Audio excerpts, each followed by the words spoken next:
नमस्कार आदाब, मैं मोइन शेख और आप देख रहे हैं मुमरा टाइम। दोस्तों आइए चलते हैं आज की विशेष और बड़ी खबर की ओर। सभापति महोदय 2020-21 का 4,000 कोटी का बजट कोविड के कारण 2700-2800 तक आया है। माननीय सभापति महोदय, उत्पादन बढ़ने के लिए कुछ सूचना करूंगा, क्योंकि मालमत्ता के लिए हम लोग देख रहे हैं कि 693 कोटी टैक्स के डिपार्टमेंट के दफ्तर में आ रहा है। माननीय सभापति महोदय, एक तरफ बड़े बड़े मॉल, जैसे अप्पा ने कहा, बाकी सभी सदस्यों ने भी कहा, जियो में बड़े बड़े हॉल, मुमरा प्रभाग समिति के अंदर बड़े बड़े हॉल, होटल और कई ऐसी सुविधाएं जो जैसे कि हॉल है, होटल्स है, पार्लर खुले, जिसपे आज तक करोड़ों रुपए का टैक्स इससे पहले भी हमने सूचना की थी, आज तक नहीं लगाया गया। माननीय सभापति महोदय, अगर मेरा ऐसा मानना है और कि अगर हमने कमर्शियलों पे टैक्स को, जैसे स्टैंडिंग ने कई सालों से सूचना भी की और महासभा में भी सूचना की, लेकिन उसके बाद अभी तक उस पर अमल बजावनी नहीं। अगर हम देखें कमर्शियल में खास तौर पर, क्योंकि माननीय सभापति महोदय आप देखिए कि मैंने एक वक्त में कहा था कि हम लोग बड़े बड़े मॉल में, जितने भी थाना के मॉल है, बड़े बड़े जितने मुमरा में, कलवा में शॉपिंग सेंटर है, उनके स्टेयरकेस पे, पार्किंगों में लाखों रुपए देके, जो प्लान में नहीं, स्टॉल लगा के लाखों रुपए भाड़ा लिया जा रहा और मालिक को फायदा हो रहा है। तो क्यों नहीं थाने महानगर पालिका उन स्टॉल पे अपना टैक्स लगा सकती और करोड़ों रुपए नागरिकों का कम हो सकता है बोझा। ऐसे ही एक विवियाना, कोरम या कोई भी मॉल, बिग बाजार, ऐसे कोई भी मॉल जहां पे पैसेज है, पार्किंग है, उनके नीचे एक मराठी मानुस वड़ा पाव लगा रहा है, उसकी कार्रवाई हो रही है। लेकिन हम लोग अगर हाउस में बोलेंगे ना तो रात को फोन आ जाता है, बोलने का नहीं। क्यों माननीय सभापति महोदय? तो मेरी आपसे विनती है और मेरी सूचना भी कि थाने की उन गरीब जनताओं के लिए, कलवा, मुमरा, दीवार, जो गरीब तबका है, उनका जो टैक्स का जो बोझ है उसको कम करने के लिए हमें कमर्शियल टैक्स को बढ़ाना कैसा चाहिए, उस पर ज्यादा ध्यान देना पड़ेगा। और मैं आपसे विश्वास से कहता हूं कि आप जैसे सभापति और सभी अधिकारी, महापौर साहब, अर्थ मंत्री एकनाथ शिंदे जी, जितेंद्र आव्हाड जी, अप्पा, विक्रांत भाई जैसे ऐसे कितने ही अभ्यासु लोग हैं, वो लोग अगर बैठ के निर्णय करेंगे और भूमिका करेंगे तो कमर्शियल पर टैक्स बढ़ सकता है। और माननीय सभापति महोदय, मैं आपको ये बताना चाहता हूं कि माननीय बाला साहब ठाकरे का सपना, उदय साहब ठाकरे का सपना, एकनाथ शिंदे जी का, शरद पवार साहब का सपना और माननीय जितेंद्र आव्हाड जी का सपना जो है, वो मेरा भी वही सपना है, आपका भी वही सपना है कि 500 जो स्क्वायर फीट के घर है उनका टैक्स फ्री कर दिया जाए। जैसे मुंबई में आज महापालिका ने यूडी को रिपोर्ट भेज दी है, तो हमारे पास से अभी तक क्या शुरुआत हुई? माननीय सभापति महोदय, मैं आपसे विनती करूंगा कि आपके आने के बाद ये सूचना हम भी लागू करें। और इसके लिए हमें, एक तरफ उनको हम बोल रहे हैं कि हम आपको 500 स्क्वायर फीट का छूट देंगे, ये हमारा सपना है सबका। दूसरी तरफ हम उनको नोटिस भेज रहे, कोविड के 5 महीने 6 महीने बेचारों ने बिल नहीं भरा, सील करो, ताला मारो, समझ रहा नहीं। कहीं ना कहीं हमारी जो जूना थाने, जो जूना बस्ती, स्लम इलाका, वो एक तरीके से अपने माई बाप, सरकार मतलब माई बाप, उसकी तरफ नजर रखी, क्या देगी, क्या माफ करेगी, क्या सोचेगी हमारी, ये उनकी अपेक्षा है, हमारे नहीं। तो उसके लिए माननीय महापौर महोदय, ये 700 कोटी का जो टैक्स के विभाग से, मालमत्ता कर से पैसा आता है, उसके लिए कहीं ना कहीं हमको कमर्शियल में जाना पड़ेगा, तभी हम ये सुविधा दे पाए, तभी हम 500 फुट का जो सपना है हमारा, वो हम कहीं ना कहीं पूरा कर पाए। माननीय सभापति महोदय, दूसरी तरफ मैं जाहिरात का बोलूंगा, माननीय सभापति महोदय 10 कोटी का उत्पादन बताया जाता है। आपको मैं दावे से कहता हूं और आप भी कहते हैं, अप्पा ने कहा कि कई एग्रीमेंट तो स्टैंडिंग के राम नेपाली साहब ने कहा कि सदस्यों की साइन नहीं हुई और चल रहा है। अगर मुंबई महापालिका की तरह हम अगर गाइडलाइन करें और उनकी तरह कारोबार करें और जरूरत इस 2021-22 में या 22-23 में चाहे हम सदस्य हो ना हो, जाहिरात की वजह से महापालिका का उत्पादन कम से कम 50 कोटी बढ़ेगा। 50 कोटी तक जाएगा, 10 कोटी से लेकर 50 कोटी। क्योंकि अगर मेरा ऐसा मानना है, जहां तक मेरी जानकारी, सबसे बड़ा भ्रष्टाचार जाहिरात पे। इसके लिए एक व्हाइट पेपर कर दिया जाए, एक कमेटी बनाई जाए, देख लेंगे, मालूम पड़ जाएगा। दूध का दूध, पानी का पानी। ये उत्पादन अगर हम बढ़ाएंगे तभी हम हमारे जूना थाना, स्लम और गरीब जनता को कुछ दे पाएंगे। माननीय सभापति महोदय, एक तरफ हम सभी लोग बोल रहे थे, एक तरफ कोटी कोटी के हम फुटओवर ब्रिज, जहां पे स्मार्ट सिटी के नाम पे रोड, नाले, जहां पे लोग बस्ती नहीं है, वहां के करोड़ों रुपए का मैंने फोटोग्राफर जमा किए, फोटो निकाला, बस सोचा महासभा में दूंगा। लेकिन महासभा जब ऑफलाइन हो जाए तो अच्छा है, ऑनलाइन में तो आपको तो मालूम ही क्या चल रहा है। तो माननीय सभापति महोदय, लेकिन आपके सभापति आने के बाद हमें यहाँ के जरिए माल बोलने भी मिल जाता है और महासभा में मैं उम्मीद करता हूं कि महासभा में भी ऐसे रहे। सभापति महोदय, हम लोग ये जो जाहिरात की, अगर हमने उस पर निर्णय लिया तो उत्पादन बढ़ सकता है। ऐसे ही पानी पुरवठे पे करोड़ों रुपए हमने पानी के बिल मीटर लगाने के लिए करे थे, लेकिन आज तक उस पर कई भागों में अमल बजावनी नहीं। अगर उस पर अमल बजावनी होती है तो आपको यकीन भी दिलाता हूं कि जो डोंगर भाग है, जो कलवा है, जो दीवा है, वो तो पानी के बिल से फ्री हो जाएगा। क्योंकि कई कई दिनों तक उन भागों में पानी ही नहीं, उन भागों में पानी ही नहीं। और माननीय सभापति, मुझे सभी लोग, मेरा भी आज दूसरा टर्म है, सभी लोग जब ये कह रहे कि धर्म होना चाहिए, धर्म होना चाहिए, तो फिर उस पर निर्णय क्यों नहीं हो रहा? इस बजट के अंदर मेरी आपसे विनती है कि आप तरतूद करें कि सबसे पहले थाना को शाही धर्म दिए कि कदम उठाए जाए और कुछ बजट रखा जाए। क्योंकि महाविकास आघाड़ी की सरकार है और महाविकास आघाड़ी नहीं, सभी लोग चाहते हैं, चाहे वो बीजेपी क्यों ना, चाहे दूसरा पक्ष क्यों ना, जिसकी सरकार नहीं, कोई पानी के लिए और धर्म के लिए मना नहीं करेगा। कोई ये नहीं सोचेगा कि थाना की 25 लाख की संख्या पानी के लिए तरसे, क्योंकि विश्व में आने वाली जंग इतिहास बोला है कि पानी पे ही होगी। तो माननीय सभापति महोदय, आपसे विनती है, आप राष्ट्रवादी कांग्रेस पार्टी के विचार के सभापति, मतलब पहले हमारे साथी बोर्ड के थे और अभी भी हमारे साथी, क्योंकि महाविकास आघाड़ी तो हम भी आपके साथी, तो बात। लेकिन मेरी आपसे विनती है कि इसमें कोई क्रेडिट सबको दे दो और काम भी किसी को भी दे दो। 2 चीज का मुझे जानकारी मिली तो ऐसा मालूम पड़ता है कि कॉन्ट्रैक्ट किसी का, कॉन्ट्रैक्टर किसी का है या क्रेडिट किसी वजह से कई ये मामला रुक जाता है। ऐसा मेरी जानकारी, शायद ही मेरी जानकारी का हो, लेकिन मेरा तो ऐसा मानना है। मैं जब भी कुछ काम के लिए अपना बोलता हूँ ना, मुंगड़ा में, दीवा में, कि हमको छोटा मोटा काम दे दो, मैं बोलता हूँ कॉन्ट्रैक्टर कोई भी दे, कंपनी किसी की भी काम करके दे।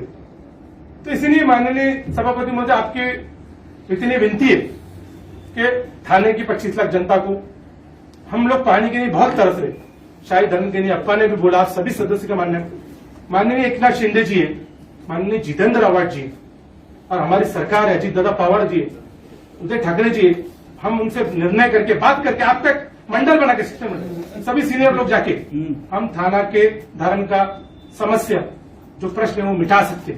और आने वाले वक्त में अगर आप शुरू करें तो हम हो ना हो, चुन के इसके बाद कौन आता है कौन नहीं आता है कोई देखने नहीं बैठा है। लेकिन माननीय सभापति महोदय, हमारी आने वाली पीढ़ी ये याद रखेगी, या जो सदस्य नहीं आएंगे वो याद रखेंगे, या जो पीढ़ी आएगी कि बोले कि इस बोर्ड के अंदर इन लोगों ने इनकी कमेटी ने, जिसमें नरेश मस्केदी महापौर थे, सभापति संजय बोरजे थे, शानू पठान था, बाकी सभी सीट अप्पा थे, सीनियर लोग थे, उनके लोगों ने आगे की पीढ़ी के लिए एक धर्म का सोचा। और इसलिए मेरी विनती है कि कई दिनों थाने की जनता, कलवा, मुमरा, दीवा, हर भाग के ज्यादातर डोंगरगढ़ के भाग, यकीन मानिए सभापति महोदय जी, मुमरा और दीवा प्रभाग समिति के अंदर आज भी कई भाग ऐसे हैं जो बोरिंग और बावड़ी का पानी पीते हैं। ये कौन सी स्मार्ट सिटी? ये स्मार्ट सिटी समझ में नहीं आ रहा मुझे कि ये वो स्मार्ट सिटी है कि कई सालों से महापालिका बन गई, आज तक उनको पानी पहुंचा नहीं पा रहे। ये स्मार्ट सिटी, ये नया थाना है। जूना थाना को हम लोग क्यों ढूंढ रहे हैं? नया थाना बनना चाहिए और डेवलपमेंट होना चाहिए, लेकिन साथ में थाना के जूने जो लोग हैं, जो गरीब बस्ती है, जो मिडिल क्लास है, जो स्लम आ रहे हो, उनके लिए भी हमें जरूर सोचना चाहिए। और इसके लिए माननीय सभापति मुझे आपसे मेरी विनती है कि हम पानी उनके घर तक कैसा पहुंचा दें। आप एक सर्वे करिए, एक सर्वे करिए। आपको ज्यादातर भाग में आज भी बावड़ी और बोरिंग का पानी इस्तेमाल हो रहा है, आपको ये मालूम देखिए। तो मेरी आपसे विनती है कि शाही धर्म के लिए इसमें हम बजट रखें, ताकि मूल्य सुविधा हम लोगों तक उन तक पहुंचा सके। माननीय सभापति महोदय, दूसरी बात मैं ये बात बोलना चाहता हूं माननीय सभापति महोदय कि डेवलप की नींव हमने टीएमसी ने जो हमारा बजट कम हो, हमने बिल्डरों को, लीगल बिल्डरों को, क्या उनको हमने विश्वास में लिया, उनका कॉन्फिडेंस बढ़ाया कि आज तक कोई उनसे मीटिंग की कि उनको वो अभी तक उत्पादन बढ़ाने में हमारी मदद क्यों नहीं कर रहे, पीछे क्यों आ रहे, टैक्स में, एलबीटी में, ऐसे कई जो पैसे वो क्यों नहीं दे पा रहे। मेरी एक सूचना भी है कि उनको भी विश्वास में लिया जाए, उनकी जो समस्या उनको सुना जाए और उनको कॉन्फिडेंस दिलाया जाए कि हम आपके साथ हैं। आप थाना के बजट के नहीं, आप थाना की जनता के नहीं आगे आइए, हम आपको साथ देंगे। उनको साथ में लेके बजट एक तरफ बढ़ सकता है। माननीय सभापति महोदय, घन कचरा विभाग, माननीय सभापति महोदय, कई सालों से आज दीवा प्रभाग समिति के अंदर डंपिंग ग्राउंड का विषय खतरनाक होते जा रहा है। माननीय सभापति महोदय, महासभा में कई बार ये आवाज उठाया हमने कि हमें डंपिंग ग्राउंड होना चाहिए, दीवा का कचरा अभी चले जाएगा, उधर शिफ्ट हो जाएगा। उसके लिए कोई अभी तक रिजर्वेशन भूखंड तैयारी नहीं किया गया, उसके लिए विचार क्या है, उसके लिए हमने सोचा क्या है, कब दिया जाएगा। दीवा प्रभाग समिति, मुमरा प्रभाग समिति के लोग एक तरफ कोविड का खतरा, सब इधर बोलेगा तो महासभा में क्या बोलेगा? महासभा बोलूंगा, विपक्ष का नेता है ना सभापति, माननीय सभापति महोदय, रिपीट हो जाएगा। माननीय सभापति महोदय, रिपीट होने दीजिए, कोई वो नहीं, लेकिन सभा ये खजाने की चाबी है ना, लोग बोलते हैं स्टैंडिंग खजाने चाबी है, तो चाबी की तरफ थोड़ा सा करना पड़ेगा कि इस तरफ घूम जाए, ये जो विषय की तरफ घूम जाए। तो इसलिए सभापति महोदय, मेरी आपसे विनती है कि कोविड के लिए दीवा प्रभाग समिति और मुमरा प्रभाग समिति के लोगों को कोविड से ज्यादा वो जो कचरा 24 घंटा धुआं उसका आता ना, मेरा स्टैंडिंग सभापति के साथ, सभी अधिकारियों के साथ ये मेरा निवेदन है कि मेरे साथ एक दौरा लगा के उस डंपिंग ग्राउंड के अंदर सिर्फ 4 घंटा बैठ के दिखाइए, 4 घंटा नजदीक, उस डंपिंग ग्राउंड के अंदर नजदीक 4 घंटा बैठ के दिखाइए। 4 घंटा बैठ लिए तो लाखों को लोगों को जो हमने मरते हुए छोड़ दिया, हम उनको बोलेंगे ठीक है। और अगर प्रशासन भूमिका ले तो क्या संभव नहीं है, अगर राजनीतिक लोग निर्णय ले तो क्या संभव नहीं, तो मेरी सभापति से विनती है कि दीवा प्रभाग समिति के अंतर्गत जो डंपिंग ग्राउंड है उसके लिए तुरंत जगह देखे, बजट में सब तरतूद किया जाए ना। माननीय सभापति महोदय, बजट में ही बोल रहा हूँ, और बजट में आपसे निवेदन है कि ये सब चीजों को उसमें तरतूद किया जाए। हम लोग कोई भी महासभा बात में में बोलने वाला नहीं है। आपको बोलना, आप विरोधी पक्ष नेता है ना, आपको बोलना पड़ेगा। फिर बोला, इधर भी वही उधर भी वही। नहीं नहीं आप अगर उधर एक आप उधर बात नहीं करते हो जरा तो फिर बोल दो, फिर उधर मत बोलो। नहीं सीधे बोलो। देखिए, मैं सभापति महोदय मेरे सदस्य का जो अधिकार है बोलो मैं उस नाते बोलूं। नहीं बोलो। मैं 16 सदस्य, मैं भी एक सदस्य हूँ। स्टैंडिंग के सदस्य के नाते मेरी सूचना, मैं स्टैंडिंग सदस्य हूँ, जाओ जो भूमिका मेरी बोलो। सूचना मैं बोलूँ। माननीय सभापति महोदय, ठीक है, आप लोगों के बोले तो मैं सभागृह में बोलूंगा, लेकिन कचरा के साथ में टीएमटी परिवहन का विषय मैं ज्यादा नहीं बोलूंगा, बड़े मुद्दों पर ही बोलूँ। माननीय सभापति महोदय, मेरी आपसे विनती है, खासतौर से इस बजट में परिवहन के लिए भी एक बड़ा बजट का अमाउंट प्रस्तुत किया जाए। और मैं 2-3 दिन ये वीक में गया था परिवहन कार्यालय में, उधर की परिस्थिति देखा, मुझे बहुत अंदर से फील हुआ। और सभापति महोदय, मैं ये बात आपको बोल रहा हूं, मुझे ये भी मालूम पड़ा कि आज इसके बाद की जो स्टैंडिंग है उसमें मुझे मेरी गाड़ी के लिए भी एक प्रस्ताव आने वाला है, ऐसा मुझे अधिकारियों ने कुछ बोला। और मैं कोई पॉलिटिक्स नहीं कर रहा हूं, अपने दिल से बोल रहा हूं, अपने दिल से, नो 1 मिनट की पॉलिटिक्स नहीं। माननीय सभापति महोदय, मेरी गाड़ी रोक के जो मेरे पिता समान जोशी जी, मैं उनके कार्यालय में गया था और आप भी गए थे। उनका कार्यालय के अंदर उनके कैबिन के कुर्सी के बाजू में टॉयलेट का पानी और पूरा सब लीकेज हो रहा है। वो उनका टॉयलेट है, उधर पानी की मशीन है, लिफ्ट नहीं थी,